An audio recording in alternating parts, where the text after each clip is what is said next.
Manager firings, they just aren't what they used to be. Just how effective is getting rid of the head man / maybe even hitting coach? We're going to discuss that and more on this Locked On MLB Squad Show. Step up to the plate. It's the Locked On MLB Squad Show, sponsored by Gametime. From the Dodgers to the Astros, the Mets to the Rangers, and everyone else in the league, with the experts of the Locked On Podcast Network bringing you the most comprehensive breakdown of all the action around the horn. We're coming in spikes up, no hurt feelings allowed, so squad up. Welcome into the latest edition of the Locked On MLB Squad Show. This is all of the hosts invited, at least, and we've got 6 of the hosts from the Locked On MLB channel to talk about the state of the game. And quite frankly, the state of the game is who's fired their coach recently, who's about to fire their coach soon. Is that going to happen? We've got a lot to talk about where that's concerned. We're also going to get into some power rankings conversation because, of course, that's what we do. Who's the best? That's what we want to know, and that's what we're going to talk about. Here to talk about it with me, I am Jeff Carr, Locked On Reds co-host and Locked On MLB channel manager. Joining me is Sully from Locked On MLB. We got Jeff Snyder from Locked On Dodgers. We got Boney from Locked On A's, and the 2 men that know the most about at least the most recent firings, Gary Morgan of Locked On Pirates and Paul Holden of Locked On Rockies. Bud Black, Derek Shelton, unemployed. And when it comes to the state of the team in which they left, is it really that big of a deal? Is it going to make that big of a difference? Gary, I ask you first. You asked me first because I've experienced it a couple days longer. I mean, honestly, the team looks different, Jeff. It does. We're seeing slightly different decisions than we've watched for 5 or 6 years now. We are seeing experimentations with players that we've wanted to see for a while. It's almost like he's been reading Twitter while he was waiting to get the job. But he's just suddenly doing things that we've kind of thought were common sense moves all along, pushing guys a little bit further based on his gut instead of just what analytics tells him to do. It's been exactly what we were hoping for. And the energy level's up. The competitive fight is up. Like they stood toe-to-toe with the Mets tonight, and fought through it. The offense still not talented, but they're fighting. They're fighting for this guy. It may not add up to anything, but it's a lot more fun to watch guys that look like they want to be playing the game I like to watch. Paul, I know this. I saw a flyer going around social media. Can't confirm or deny whether the Rockies released it, but they're asking for help, additions for outfielders, pitchers, mascots, people serving drinks in the stands, all that stuff. Bud Black gone. How we feeling? A move had to be made. I mean, this is a team that gave up 21 runs at home and also only had 3 hits in that game literally statistically the Rockies are worse than the last year's White Sox team. This is a team that unless they go on some sort of a tear, which the odds are very much against them with, I think, the most difficult strength of schedule remaining in all of baseball for the rest of the year. I mean, you had to make this move, but here's the deal. The Rockies are they are so far behind the 8 ball in so many ways that just moving on from Bud Black will not immediately make this team really any sort of better. I mean, the good news is Warren Schaefer, the guy that's promoted, is got a lot of connections with the young Rockies. A lot of these young guys the Rockies are trying to get going. This is a guy that worked with them in the minors, great relationship with them.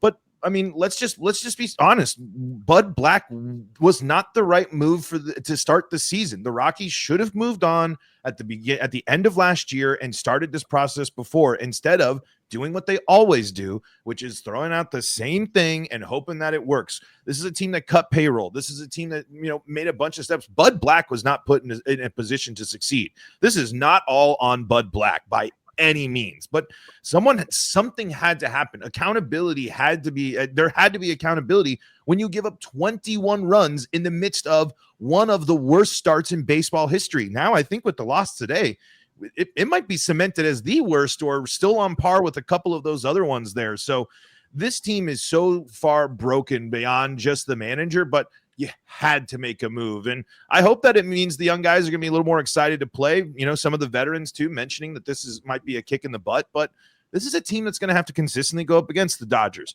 the Padres, the Giants, the Diamondbacks, and let alone all the other good teams throughout baseball. So will it change anything? I doubt it. There needs to be a lot that changes with the Rockies before we start seeing something big happen. I always think it's funny when a manager gets fired or a head coach in the NFL, the tweet always says, "We have relieved him of his duties." I always think that's such a dumb euphemism. Oh, that job looks heavy. Let me hold that for you. But I think in Bud Black's case, it might be the best description I've ever heard. Like, if I'm Bud Black, I'm like, oh, I don't have to do that anymore. He's so happy right now. He doesn't need the money, I'm sure. He's had a job for a long time. He can say, I didn't quit on these guys. I didn't quit on this ownership that never gave me a team that was ever going to compete. I didn't quit, but now I don't have to do it anymore. This is so nice. Yeah, and it's funny. I mentioned the other day that Bud Black has had success as a manager. He's a former manager of the year. He had back-to-back winning seasons, postseason seasons. First time in Rockies history. With the Rockies. Came within one win of winning a division title in 2018. Just one win somewhere along the way, they would have won the division title in 2018. They were a pretty good team in 2018. Yep. The team fell apart. This is not his fault. I think that there are some teams that could use a veteran manager who maybe could do worse. Sometimes you want to have someone who's coming off of a bad experience. I'm reminding of when Terry Francona was picked up by the Red Sox after a pretty miserable experience with Philadelphia. Sometimes you want to say, hey, there's a veteran manager who's had success, who's had failures, who just got out of purgatory baseball-wise, not in terms of Denver, but in terms of a baseball experience. And, is there a team, I don't know, maybe whose logo is a bird in the American League East who may have a managerial situation coming up? Could you do worse than bringing in a veteran manager? In terms of the effectiveness of this, the fact of the matter is, no, of course it wasn't all Bud Black's fault, but it's not all one. It's not like there's one baby Huey sitting on this team that's destroying them at this point. By the way, if anyone got the baby Huey reference, bless you, you're a Gen Xer as well. I was just nodding along. I just was going with okay. Oh, Sully's here again. But if it's multiple things that have to be changed, then start changing them. Yes, they should have let go of Bud Black at the end of last year. If they say, hey, look, we're going to rebuild, Bud, you don't want to sit here for a rebuild. And if you want to stick around, we'll promote you to the vice president of Beans and Franks and Beans, so we don't have to relieve you of your duties. But we're going to get Warren Schaefer, who was actually, it's interesting, he is the first manager born during the COVID years. He was born. He's that young. He is a toddler. And he is so young. It really, my birthday is day after tomorrow, and I took a look at how young he is. And I'm like, wow, I'm now not even a young manager anymore. This is a sad day for your pal Sully. But something had to be done. And if it's multiple things, then start doing the multiple things. And the best time to have done this at the end of last year, the second best time is now. I don't find it interesting that Clint Hurdle is the consigliere of it, I mean, kind of sitting there waiting in the wings. October is on. But they had to do something, and it's clear the machine's broken. So just because you don't have Earl Weaver or John McGraw, that you can put in there doesn't mean you necessarily have to keep giving the car keys to a drunk. So you have to. Is Tony La Russa available? Oh, wow! I said, yeah. Well, Terry Francona Malone is but isn't the main thing that needs to be done better ownership, Paul? Yes. Yeah. I mean, that's what everyone calls for, and that's what it's at its core. I mean, unfortunately, the Rockies are a very fascinating team in which, over 26,000 people watch the Rockies get blown out by 21 runs. I mean, and as much as the opposing, it was 38,000 one game, didn't they? 38,000. I was at that game actually. It was the 30th. It was against the Reds. I mean, here's the deal: if the best thing that could happen for the Rockies, I think, in the big picture, is actually not Dick Monfort selling the team. It's Dick Monfort stepping away from all things baseball operations related. Keep doing what you're doing with the fan experience. Keep making Coors Field an elite place to go and enjoy an afternoon in Denver, and one of the best. I will stand by it. I mean, as much as people are going to hate me for this, for Rockies fans, because people want to boycott and all this stuff, Coors Field is one of the best baseball experiences that you can have. If it's a beautiful day in Denver, and if you're not a Rockies fan, your favorite team's in town, that's why all these people come. Denver is very much a place where a lot of people from all over the country live. So, I mean, just about every team. I mean, the Tigers had more fans than the Rockies did against that series. I mean, this is just a place that attracts baseball fans, and it would have Denver fully buy in. We've seen when the Rockies are good, Denver is right there behind them and ready to support. And this is a team hungry for it. And so I think Dick Monfort can continue to create an elite baseball experience and the stuff and all his other business operations and connections that he has around this at the town. But he's proven that he is not capable of running a baseball team, of being effective and putting the right people in charge. I as much as this opens the door for a new manager, I am very much waiting for a Rockies legend. I got a buddy named his name is Jordan, lifelong Rockies guy. He's just waiting for Vinny Castilla to get the call to be the next Rockies manager, or we're going to call Todd Helton up and he's going to come run the team or something like that. This is a team that needs to look outside of the organization, bring people with different perspectives in, and start changing the minds of the people at the top, because I don't have a lot of faith in the GM Bill Schmidt right now either. I mean, again, Bud Black's lost his job, but this is a GM that has re-signed a lot of people that haven't panned out. There's been injuries and other things. The draft class and his drafts still need to, we still need to give him time to see what actually happens with some guys that are exciting, but I don't know. It's again, yes, he does need to sell, but it's also, he talked about before, while he was crying foul and saying baseball's broken because the Dodgers can spend more money than everybody else, and that's why they can't compete with anybody. He was saying, ask me again in July how I'm feeling when it comes to reevaluating his position with the team. And I think he needs to really take that seriously. I mean, this is the time for change in Colorado is right now, because we're facing 3 straight 100-loss seasons, and maybe the worst season in baseball history. And you can't just sit there and say moving on from the manager and a bench coach and the hitting coaches. I mean, of course you got to clean house, but that's not enough. The issues with the Rockies go way, way higher. I got a couple of questions. One about the difference of the front office and the dugout, and whether or not you do want your favorite player in that manager's seat coming up next.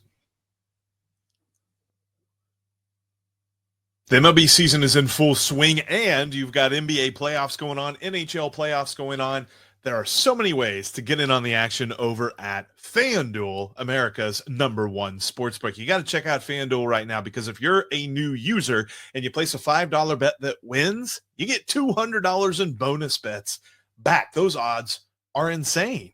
And there's an interesting one. I'm looking at some futures here on Major League Baseball when it comes to the season, and there is an interesting race right now that a Miami Marlin is the favorite for. That's right. We're talking about Agustin Ramirez is the favorite for the National League Rookie of the Year. Currently, his odds are at plus 420, right ahead of Luis Angel Acuna over with the Mets at plus 550, and Dylan Cruz at 6-1. Roki Sasaki, he's fallen down to 4th in these rankings, plus 650, according to FanDuel. And if you want to jump in on that and the daily lines, the point spreads, the over-unders, the money lines that FanDuel has, and you're a new user, your first $5 bet that wins gets you $200 in bonus bets. FanDuel is the official sportsbook of Locked On. We've got you covered every single day for your favorite baseball team, literally every single baseball team represented, and every game, every night on Locked On MLB Game Night. And then you got Sully's takes of the league at large on Locked On MLB every single day. Make sure that you're locked on your favorite MLB team. And I wanted to ask a couple of questions that play off of the manager conversation and kind of what we had. I want to start first because we had mentioned analytics, and I know Gary, you had mentioned, kind of a diversion away from where Derek Shelton was leading the team. I've seen that with the Reds and how the regime was ran under David Bell. I think Terry Francona uses analytics, but not to the extent that David Bell did. And of course, we have the man behind Moneyball with us here, Booney, talking about analytics. Is there a separation that you want to see from your favorite team where analytics are fine in the front office, but when you get down to the dugout, man, give me your gut, give me your feel for the daily outs and strikes and balls and all that stuff? I don't necessarily want to see that many analytics from the manager. Absolutely. I mean, no question about it. And you were asking at the break, I mean, does it make a difference to have your favorite player or a favorite team when they're done playing as the manager? I want to get into that. Yeah. I think there's no question with regards to both sides. I think you need a little bit of gut in that dugout. Terry Francona would be somebody like that for me. Kotsay something like that for me too. Just kind of like a gutsy type of manager who's played the game at a very, very high level and just goes with gut. No question about it. It brings a little bit of identification to the team and sets a little bit of a culture to what the team's about. So 100%. I think that is extremely important in today's game. I think that there's I'm not the biggest analytics guy in the world, mainly because I'm not interested. There's no microscope powerful enough to detect how little I care about predictive stats. I literally don't care about exit velocity. The idea of a true home run, I think, is one of the stupidest things I've ever heard, because I think Endy Chavez's catch was a true home run. So that should count as a true home run because it was over the wall. So therefore, that's a true home run.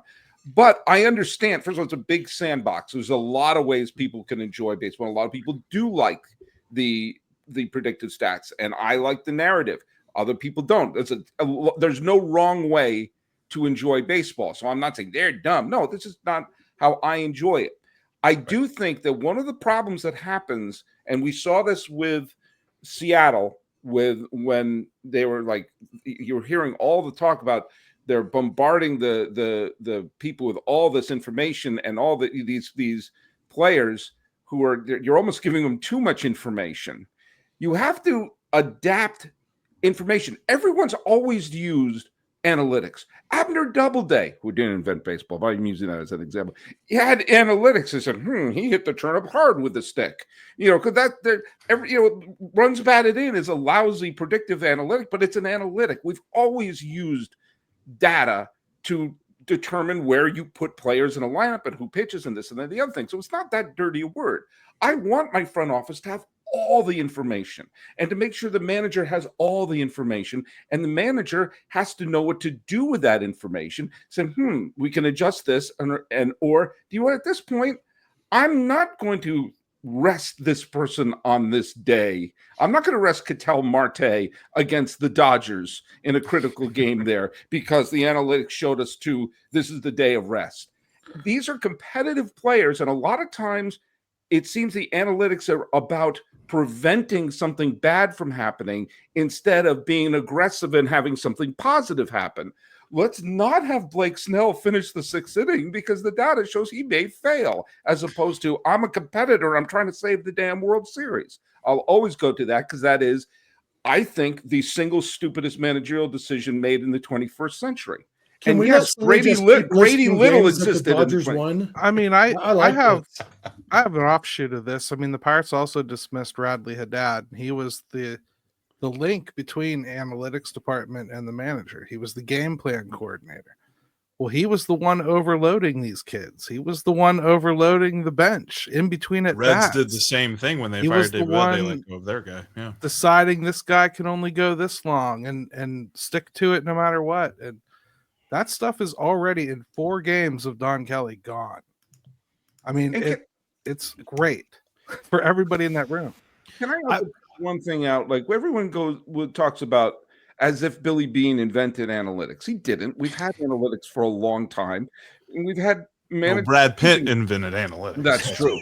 But of course, the thing about Moneyball, the elephant in the room, and it's not Stomper, but the elephant in the room for Moneyball was the steroid era. So yeah, you didn't want to steal bases because you had a bunch of guys who roided up the yin yang. So you wanted to make sure it was a 3-run home run. It didn't matter if they're on first base or second base. And the other thing was, and of course this was mentioned, I think there was one line in the movie Moneyball that mentioned, hey, we have 3 Cy Young contenders. 60% of our games are being started by Cy Young contenders. Right. Maybe that's why we're winning a bunch of games, not because the dude from Guardians of the Galaxy got a walk. Well, and I think this is a benefit for a team like the Dodgers. Why Dave Roberts has been so successful. I mean, he's been able to manage a team with a lot of personalities, a lot of talent, and be successful with it. Obviously, what the more titles would be probably the biggest criticism, the want for more with a team like that. But I think you do have that mix there where you have the abundance of resources, and Dave Roberts, there's been some criticisms, maybe I guess with how they handle pitching, but the injuries usually push them to the points that they've had to make the choices that they've had. So I think there's the benefit of having a manager that probably takes in a lot of the information that the Dodgers give him and all that access that they have. But if you need him to make a baseball gut call, like he'll probably be the one to do that. I mean, and just to circle it back to, do you want a lot of analytics? I'd like the Rockies to be involved in analytics a little bit more. This is a true story, folks. If you don't know this, the Rockies used to have their analytics department also work laundry and do laundry for the team. So that is a real story. You can look up a small analytics team, and this is a team that hasn't been able to keep smart analytics based people within their organization. They've had people leave within under a year to do stuff. So I would like the Rockies to start bringing people in to start cracking the code of Coors Field. But I also think there's a lot of benefits to your Dave Roberts, your Terry Francona's, your stuff. But for me as a Rockies fan, there's no way I want a former player right now. I want a different mind. Or if you are going to go within, go with this guy that maybe can really rile up your youngsters. But I'm pleading for the Rockies to finally look from outside the organization to get some new ideas. Can I also? Jeff Snyder. I'm going to jump in and defend Dave Roberts, especially as I always do because I love the 04 Red Sox. But I don't want to hear any more criticism about how he handles pitching staffs. Last year in the World Series, he didn't have Gavin Stone. Tyler Glasnow was in a full body cast. The Clayton Kershaw looked like looked like the dude from the Big Lebowski. Ohtani wasn't pitching. Bobby Miller wasn't pitching. They had a bullpen game, not because there was an emergency and they had an 18-inning game. No, we're scheduling in a bullpen game. 4 times in the postseason. Yes. 4 bullpen games. And I'll tell you, the one mistake I can say, the one thing I blame on Dave Roberts over the years is a time that he went with his gut over the analytics. And that's 2019 NLDS Game 5, when he tried to go on a Clayton Kershaw redemption tour, said, let's have Kershaw come in and close this game out instead of one of our 8 rested relievers. And they lost the game, and so when we talk about analytics, I think Dave Roberts is really good at taking the analytics, understanding his team, who his people are. Every time Dodger fans jump on Dave Roberts for some stupid, indefensible decision, we find out later, here's why that made sense. This guy, his baby was sick at home. He only got 2 hours of sleep last night, or things that only a manager knows. Fans think they know everything, but only a manager knows. And so, I think Dave Roberts has done great at balancing the people and the numbers. And nobody's perfect, but, he's pretty close. And there's some stat head who's going to try to create a babies above replacement crying stat to sort of put that in there to show that if they had done that with another baby, that would have worked. By the way, he went for his gut when he had to do back-to-back bullpen games because he scheduled a bullpen game in Game 4 of the World Series, and then Game 5 was a disaster for Flaherty, and so it had to be back-to-back bullpen games. And he had to, analytics be damned, he squeezed that extra inning out of Blake Trinan. The guy who was calling that game for the Dodgers on the radio was texting me during the game. What's he doing? Why did they pull Jack so soon when they know they just, and I told him, hey, it's going to work out. It's going to work out. I didn't think it was going to work out in Game 5. I had confidence the Dodgers were going to win one of the next 3 games. That's all. And that's what I told him. Dave Roberts isn't trying to win today. He's trying to win one of the next 3 games, whichever one that is. That's all that matters because that's how the World Series is decided. No one has ever gone broke betting against the Yankees defense. So if you say, hey, the Yankees defense is going to blow it, I'm going to put my money on the Yankees defense blowing it. There you go. Jeff Carr was told there would be no math. It's a lot of math. And That's analytics. That's no analytics. one betting against to fail. Lot going on there. I know this. I don't ever want Barry Larkin near the manager seat. I'm going to tell you why coming up next, and we'll talk about why we think the team that is the best in Major League Baseball is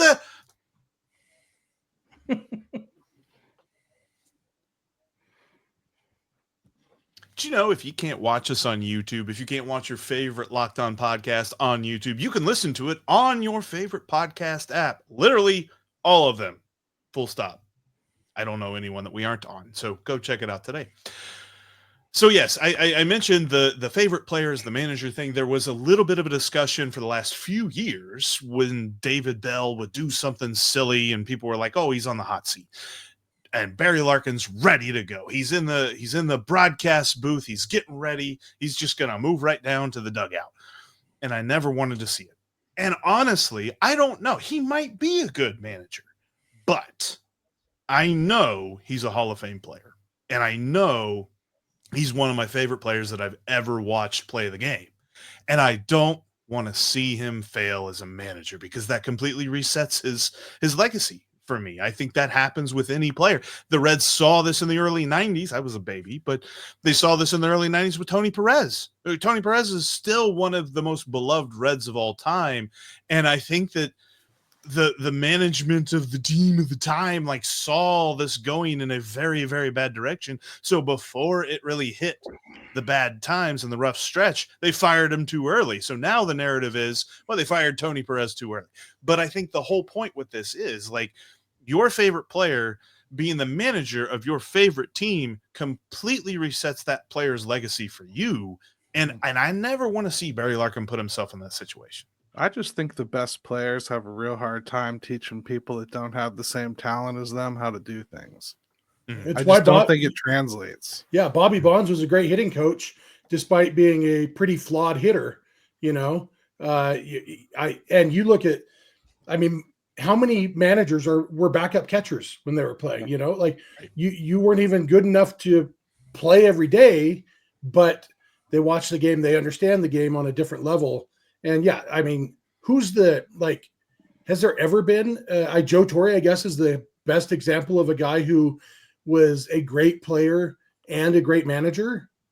Frank Robinson had some success as a manager, but not, but not, like overwhelming. But he had a couple of good years as a manager. Gil Hodges, I guess. Bob Lemon was a Hall of Fame pitcher, and he managed the Yankees to the World Series and was a good manager elsewhere. But the point is taken. It wasn't Mickey Mantle or Joe DiMaggio who became the great manager. It was Billy Martin, who was, now Yogi Berra never really got his fair shake.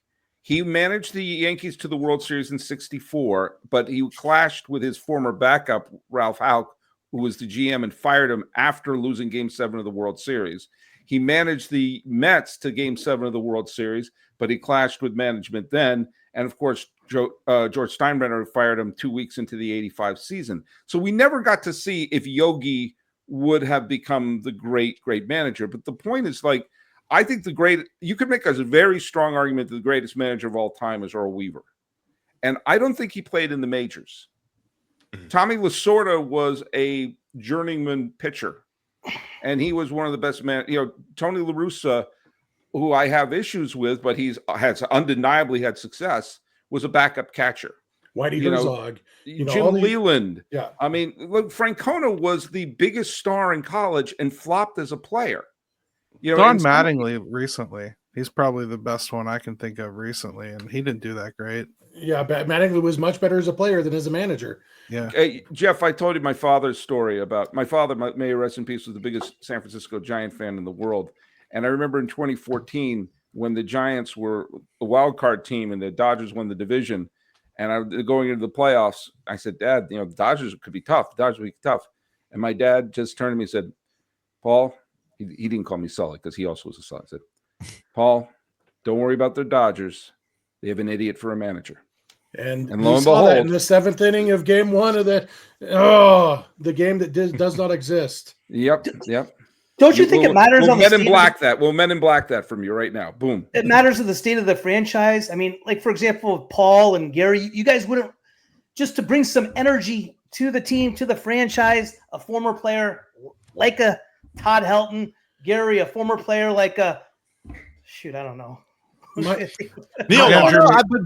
McCutcheon gets brought up Andrew here. McCutcheon? Andrew McCutcheon. He gets brought up here all the time. And honestly, if you I don't know think him, he'd want no. to. Yeah. I don't think It'd be really. horrible I don't to think have they're the it. solution, but I think it brings some excitement to the fan base. Someone that brings identification to the team and so forth. I don't know. That's just kind of my take. I don't need When a you- team that already when you're- leans in enough to throw in the old stars of the past. Like, one, they don't even have a team Hall of Fame, but they'd rather be like, hey, we're gonna have all these guys involved doing this. And I mean, no, like, please go. Like, Got you. I don't want to see a Rocky take over the Rockies. That's I my got What biggest about Nefi fear. Perez? Yeah, But that would be someone. Torrey Alba. Bring him in over here and Torrey add Alba. that The love child of Joe Torre and Jessica Alba? Like, you're better off. October team. You're we had better somebody off- talking about Yogi Berra and God knows what from the 60s. We got a little bit of everything. But you're But, better off I, getting someone like Chris Iannetta or someone who wasn't the star of the team. We got Jordan Pacheco. I mean, if like you guys are mentioning, like, backup guys that like didn't really ever break out, but Jordan Pacheco has got a lot of hype kind of about what he's been doing for some of the hitting approach at the minor league levels. He got called up to be the hitting. Now that Clint Hurdle is now the bench coach, because he was the hitting coach after the Rockies fired the hitting coach. So the Rockies are they're kicking the tires on some of these retreads. And I do need to issue a correction, by the way. 38,423 people actually watched the Rockies lose 21-0. So I was off by 12,000 people. So in case you're curious if Dick Momfort's going to sell his team anytime soon, no, he's fine. Sell out crowd. You gotta love that. Real quick before we go, give me one liner. Best team in Major League Baseball. Paul, start us off. I don't know about best team, but I want to give shout outs to two teams that I don't think we've really talked about much at all on here, and it's the Mariners and the Tigers. I think two teams that are really looking to put together full seasons that could be really big for both of their franchises. I think the Mariners are showing that, hey, they're going through, even though that ace pitching staff has had a little bit of some bumpy roads, they're getting the offense. They're having guys step up. It's pretty nice to have the best catcher in baseball with Cal Raleigh, and I think it's pretty safe to say that he is the best catcher in baseball there. And the Tigers, I mean, they just rolled the Rockies, and they also just rolled the Red Sox as of this recording as well. Two teams that, again, I'm not sitting here saying best teams in baseball, but two teams I really hope that they continue to put stretches of really good baseball together and make it interesting, because I think they're two areas that could be really cool to see them in the postseason and see them play an interesting ball at the end of the year. Gary, who you got? Well, that was a lot more than one line. I'm going to go. I'm going to say the Mets. Maybe it's recency bias, but my goodness, they don't look like they have any holes anywhere right now. Booney, who you taking? I was trying to be creative and come up with something different, but you got to go Dodgers until they're not. And on top of that, they have the best players in all of baseball, and they've created a culture that no one else has yet to figure out as well to copycat. So right now it's the Dodgers until they're not. Yeah, it sort of feels like everybody's just keeping the spot warm. If the Dodgers aren't in first place in the NL West, it's just going to be that way. Jeff, I guess maybe give us your thoughts. To quote the great philosopher Richard Flair, to be the man, woo, you got to beat the man. It's the Dodgers until it's not, bro. Sully, who are you taking, man? Well, if Stephen Kolek turns into an ace like he did against the Rockies, suddenly the Padres have another ace. Obviously, it's the Dodgers, but I will just say, for the Cardinals and for the Minnesota Twins, it's never the wrong time of the year to go on an 8 or 9 game winning streak. And those two managers were on the hot seat, and suddenly they won more than a week of games, and they're not updating their LinkedIn page right now. Rockies 3 8-game losing streaks this year, by the way. Just throwing that out there. Mazel tov. I think that, there's no bad time to go on an 8-game winning streak, especially if you're a team that's in either of the central divisions. The central divisions, maybe the AL in a better way, the NL Central in a weirder. maybe worst way. It's going to be a strange division to watch all year long. I don't think either team either division has a team. But the Tigers, I Tigers think look good, man. Tigers don't look hate good. that. But even then, I still think the Mariners are better than them. I still think I take the Yankees over the Tigers. And I think that probably, is it going to be a West Coast World Series? Mariners, Dodgers? Kind of looks like that before Memorial Day. I'll have to see about that, though. Thank you so much for checking out this edition of the Locked On MLB Squad Show. We're going to have a full power rankings on the next one. Really wanted to get into the managerial discussion of it all, and definitely a lot of fun talking about managerial firings. But I know this. Nobody's going to be able to hire Terry Francona because I didn't even think the Reds were going to hire Terry Francona, and they did. And that's what happens when you fire your manager at the right time. That's going to do it for us, though. Thanks for checking out the Squad Show. We are part of the Locked On Podcast Network, your team every day.